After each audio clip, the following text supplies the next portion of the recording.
Beloved, God richly bless you for connecting, and I do believe that you share with others so that they can also be a blessing.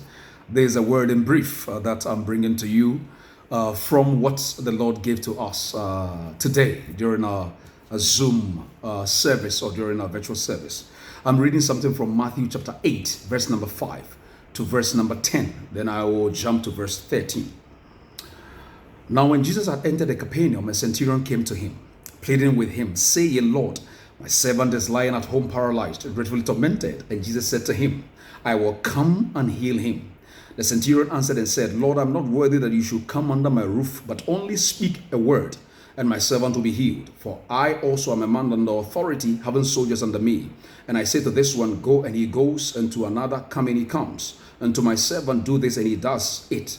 When Jesus heard it, he marveled and said to those who followed, assuredly I say to you, I have not found such great faith, not even in Israel. Verse 13. Then Jesus said to the centurion, go your way, and as you have believed, so let it be done for you. And his servant was healed at that same hour. May God bless his word. Amen.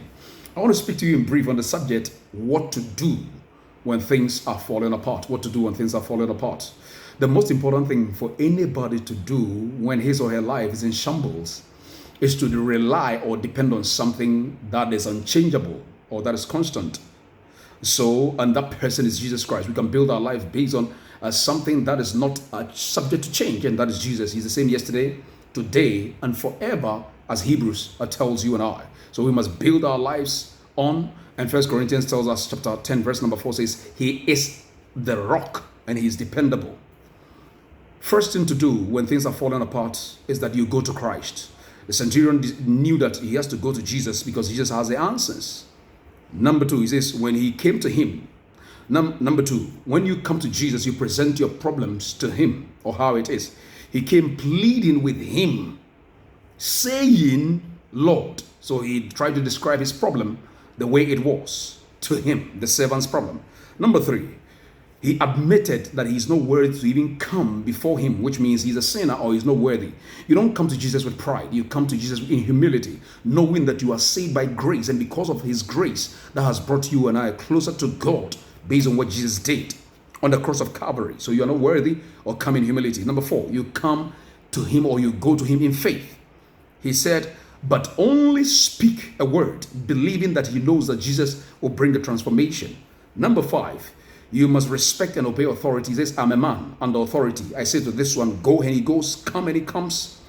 And he understood what authority is. So at home, in school, at work, at church, wherever you find yourself, you must respect and obey authority, because if you do not respect and obey authority, nobody can submit themselves to you, because you never sowed that. Whatever seed you sow, you will harvest. So let's bear it in mind. The seed thing is that Christ will recognize your faith and do it for you. Verse number 10 and verse number 13. 10, it says, when Jesus heard it, he marveled and said to those who followed, assuredly I say to you, I have not found such great faith, not even in Israel. Verse 13. Then Jesus said to the centurion, go your way, and as you have believed, so let it be done for you. And his servant was healed at that same hour. His servant was healed the same hour that Jesus spoke. So you recognize your faith and do it for you. Whatever problem you are facing, go to Jesus. When you go, present your problem to him. Admit that you are not worthy, or you go in humility. Number four, you must have faith in him. And number five, respect and obey authority. Number six, he will recognize it and will do it for you. God bless you for sharing this message with others and being a blessing to many. I believe that this word will bring a transformation in your life. Whatever you are dealing with, Jesus has the answer to that situation or that problem. God bless you. This is God's servant, Frank Ochudako. Greater Love Assembly Worldwide. Loving God and loving people. That is what we stand for. Bless you and enjoy your week. Amen.